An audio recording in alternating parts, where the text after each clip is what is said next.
Bueno, era Gandulia que manejaba con la cámara y con la Pinto iba adelante, ¿no? Claro. Bueno, Exacto. se divirtieron los chicos. Gustavo, ¿cómo estamos? Un historiador que tenemos todos los miércoles. Y hoy decía que me vas a tocar lo más profundo de mi corazón. ¿Con qué se Mirá vendrá? vos. Porque vas a hablar de un auto que hoy en mi familia es como un juguete. Es el juguete más preciado.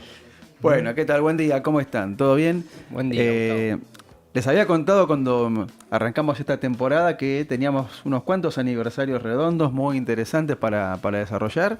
Y me acabo de enterar que es algo muy Sí, fuerte vos en tu vida fierrera, al No, menos. porque vamos a hablar del Jeep. Y Sí, señor. yo mirá tengo un vos. Jeep. Y cuando cada vez que digo, lo voy a vender, y se me arma un lío bárbaro. No se puede. Porque es No se pueden vender Le los gusta Jeep. todo, ¿viste? No se puede vender. Es el juguete de todo. Claro. Gustavo, tenés Sí. que ir el año que viene al encuentro de Jeep que se hace en Saladillo. Bueno, con todo gusto. Marzo. Sí, sí. Por ahí voy a ir, avísame voy a y avisar. hacemos una escapadita. Igual, mirá, Bueno, parecido al mío. Vamos a hablar del Jeep, pero del Jeep argentino. ¿Por qué? Porque el próximo 27 de abril se van a cumplir exactamente 70 años que salió de la planta de Santa Isabel, la mítica planta En Córdoba. de Córdoba, este vehículo tan particular y que marcó un tiempo muy interesante de la evolución de la industria automotriz nacional, ¿no? Antes de hablar del Jeep argentino hay que hablar de dos cosas. Por un lado, del origen del Jeep, que como la mayoría de los que nos están siguiendo lo deben saber seguramente, que tuvo un origen durante la Segunda Guerra Mundial como un vehículo militar desarrollado fundamentalmente por el ejército de Estados Unidos, que estableció una serie de requisitos por una licitación donde participaron distintas compañías, ¿no? Entre ellas Ford, Bantam y Willys. Bantam es una empresa chiquita, pero es la que fue elegida. El proyecto de Bantam le resultó al ejército norteamericano adecuado, pero finalmente por la necesidad, una vez que Estados Unidos entra en la guerra a partir del año 42 y que necesitaba vehículos, la producción va a quedar en manos de las dos empresas más grandes, ¿no? Tanto Ford como Willys. Si bien fue pensado para la guerra, durante el conflicto bélico, en Estados Unidos lo prueban el vehículo para ver si se adaptaba a tareas agrícolas, ¿no? Tareas de arrastre, de arado, y dio un resultado excelente. Y piensen que esto es un antecedente interesante para cuando después va a llegar la producción en nuestro país, ¿no? Un país fundamentalmente agroexportador. Acorazada, con un mirá, desarrollo. no sabía que le llamaban así. Sí, le llaman acorazada en general al tipo de carrocería, sobre todo el techo doble capa, ¿no? Que viene mirá. el concepto de los barcos. Pero ya vamos a llegar ahí. Entonces tenemos el origen militar, ¿sí? del Jeep en Estados Unidos. Terminada la guerra se lo adapta para uso civil, ¿no? El vehículo se podía adaptar perfectamente a otras funciones. Recién en el 45, apenas terminada la guerra, empieza la producción civil del Jeep por parte de Willys, ¿no? Cuando Willys. hablamos de Jeep, acá en Argentina obviamente pensamos en el Willys Jeep más de viejo. Ica, y el Willys es anterior. Hubo que hacer unas cuantas modificaciones, casi el 60% del vehículo fue modificado para que el Jeep se adapte al uso civil, y bueno, de ahí en más tiene una historia que todavía continúa. Y para hablar de la versión nacional, obviamente que hay que hablar de ICA, Industrias Kaiser Argentina, ¿sí? Que es una empresa que se radica a medio de la década del 50 y que justamente su primer producto va a ser el Jeep. La radicación de ICA es interesante por varios motivos. En realidad es la radicación de Kaiser, que va a dar origen a ICA, Industrias Kaiser Argentina, porque se da en el marco de las primeras radicaciones extranjeras, ¿no? Empresas que vienen de otros países se invierten en Argentina para producir. Argentina tenía un parque automotor que se había deteriorado y envejecido, y entonces llegan Autoar, Mercedes-Benz, y después viene Kaiser, y Kaiser tiene una propuesta muy interesante en el sentido de grandes volúmenes de producción. Estamos hablando de 40.000 vehículos por año, que para ese momento, la década del 50, era una cifra más que importante. Por ejemplo, para que se entienda la magnitud, Yame, que era una empresa del Estado, que es la que hacía el rastrojero, hacía 5.000 vehículos por año. Claro. O sea que estamos hablando de un salto significativo en volumen de producción, y otro dato muy importante, en integración local. O sea que ICA iba a fabricar, si bien no había una exigencia de componentes nacionales, la propuesta era que la integración fuera elevada, y arranca con porcentajes verdaderamente significativos. Estamos hablando del 80%. El Jeep, en su larga trayectoria en el país, va a alcanzar casi el 97% de contenido nacional, ¿no? Bueno, estas imágenes que estamos viendo es justamente de la salida del primer Jeep argentino, un 27 de abril de 1956, por eso que estamos redondeando exactamente 7 décadas. Hay que decir que el Jeep argentino era distinto al modelo norteamericano, al modelo de Willys, particularmente con respecto a la motorización, ¿no? Teniendo en cuenta que el proyecto de Kaiser en Argentina era fabricar el Jeep y otros 2 vehículos utilitarios y de pasajeros, que fueron la Estanciera y el Kaiser Caravela, lo que se buscaba era que se utilizara el mismo herramental para el motor. Entonces el motor del Jeep fue un desarrollo local, un motor que se denominó 4L151, un motor de origen continental, que era básicamente un desarrollo, ahí lo estamos viendo, un desarrollo a partir del motor continental de 6 cilindros que usarán tanto la Estanciera como el Caravela. Por eso que acá ya arrancamos con una diferencia que es muy importante. Otro dato no menor, ese 27 de abril, ese primer Jeep que sale de Santa Isabel, tenía casi 40% de piezas nacionales. O sea que ya arranca con un porcentaje que alto, hoy ¿no? prácticamente no tenemos Nada. en ninguna de las plantas que está produciendo en Argentina, ¿no? Entre las piezas que se hacían en el país estaba el bloque del motor, cigüeñal, árbol de levas, pistones, bielas, que eran, como dije recién, elementos que muchos se podían compartir con el motor más grande que va a entrar en producción después. También la dirección era nacional, el chasis, el sistema de suspensión y elementos que proveían terceros, batería, cubiertas, tapizados y demás. Acá estamos viendo justamente el montaje del motor, el 4L151 que recién les comentaba, ¿no? Pero la integración local fue creciendo de manera interesante en muy poquito tiempo. Ya para agosto del 56, el 63% eran piezas nacionales. Un año después, el 75%, y llegamos al 85% muy rápidamente, y después muchísimo más que esta cifra. Hay un dato importante que también es bueno entender. El Jeep surge como un vehículo multipropósito, como decía antes, para el ejército norteamericano, pero acá en Argentina, con el parque automotor reducido, con pocas fábricas y con importación limitada, fue verdaderamente multipropósito en todo sentido, porque se usó como vehículo de transporte de cargas, como vehículo de transporte de pasajeros, como vehículo familiar. Entonces, ante una oferta reducida, era el Jeep quien de alguna manera interpretaba los distintos roles que un vehículo puede tener, ¿no? Es decir, uno tiene un auto de pasajeros o un auto de carga. Bueno, el Jeep cumplía un poco con todas esas finalidades al mismo tiempo, ¿no? Había obviamente tracción simple, tracción doble. El motor que estamos hablando, el 151, tenía una cilindrada de unos 2,5 litros, 75 HP aproximadamente. Buen motor, pero muy sediento. Consumía 20 litros cada 100. Hoy por hoy conseguí cada 100. por eso le cambian, viste, al Jeep, el mío tiene motor Ford, pero muy claro, es hay muy algunos le común. ponen Chevrolet o Torino, que en la Sí. arena del Torino anda bien. Porque por lo que decís vos una cosa, y aparte es difícil conseguir elementos. Hoy es muy difícil, viejo. exacto, es un motor que se dejó de hacer hace muchos años, y entonces ese cambio que vos decís es bastante razonable. Estoy viendo que el mío tiene el paragolpe original. Mira, ahora estoy viendo el paragolpe es igual. ¿El tuyo es Zika? Es Zika y de chapa. Claro, Tengo que ver el modelo, no me acuerdo si es 62, el motor es 75, el Ford. sí. Pero creo que es 61 o 62. Ajá, Pero es de chapa, o sea, estoy viendo el corto, es cortito. claro. Estaba viendo que el paragolpe es igual. Bueno, aparte de las variantes que recién les decía, de tracción simple o doble, había dos distancias entre ejes, Claro, 2 uno más metros corto, y uno más 2 largo. metros Ahí está el 65. largo, Acá mirá. tenemos el largo. Era más pick-up, ¿no?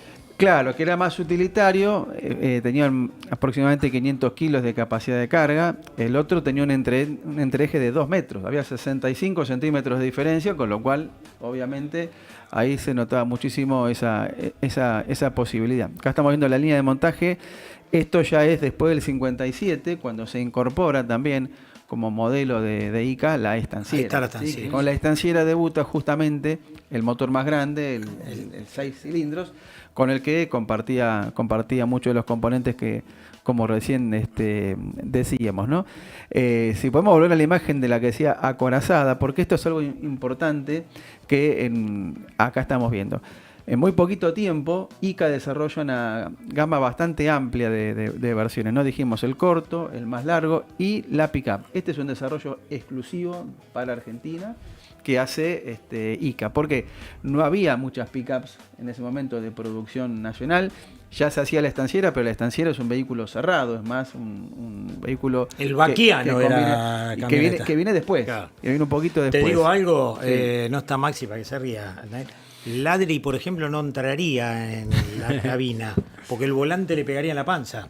Ah, mirá. Y yo te digo que ahí... Bueno, es una buena excusa para te digo bajar que de peso. ahí, porque es muy Claro, cortito te el motiva recorrido, a Claro. bajar de peso. Haces unos abdominales. Te digo, y- mi yerno que es grandote no es cortito el recorrido Claro. que tiene, Y porque aparte, pega, claro. si vos le hacen corredera, pero pega en el buche trasero el corto.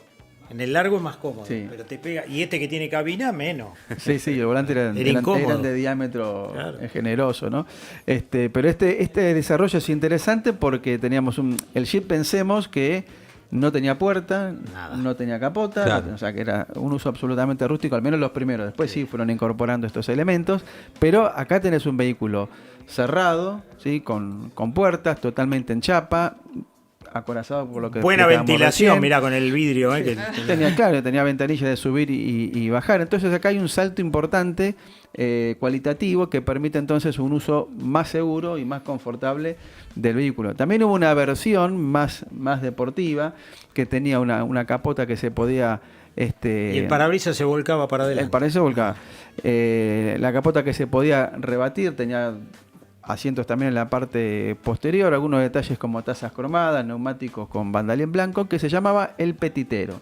Mirá Lo vos. usaban los chetos, digamos, de fines de los 50 y comienzo de los 60.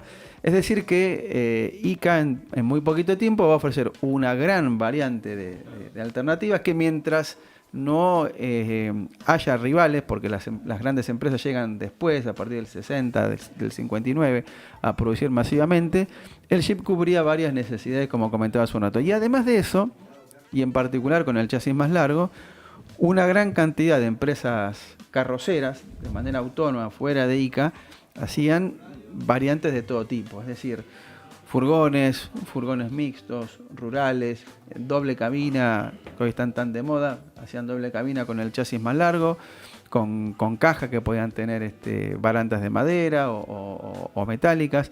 Es decir, que en muy poquito tiempo se van a cubrir una gran diversidad de opciones de uso de este vehículo.